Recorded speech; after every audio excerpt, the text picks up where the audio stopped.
ঘোগমালি people's welfare অর্গানাইজেশনের উদ্যোগে এবং লায়ন্স ক্লাব অফ শিলিগুড়ি মৈত্রীর সহযোগিতায় আজ রবিবার ঘোগমালি উচ্চ বিদ্যালয় মাঠে অনুষ্ঠিত হলো এক বিনামূল্যে রক্তদান শিবির এবং স্বাস্থ্য মেলা। সকাল 10টা থেকে শুরু হওয়া এই অনুষ্ঠানে বিভিন্ন বয়সের বহু মানুষ উপস্থিত ছিলেন। সমাজের বিভিন্ন স্তরের মানুষ স্বতঃস্ফূর্তভাবে রক্তদান কর্মসূচিতে অংশগ্রহণ করেন।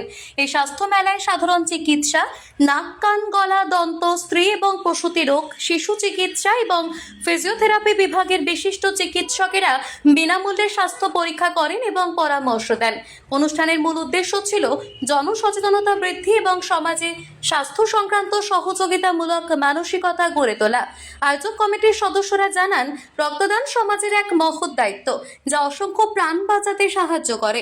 উপস্থিত অতিথি এবং চিকিৎসকেরা সকলকে নিয়মিত রক্তদান এবং স্বাস্থ্য সচেতন থাকার আহ্বান জানান। প্রিয়াংশু মজুমদারের রিপোর্ট, পাহাড়িয়া টাইমস।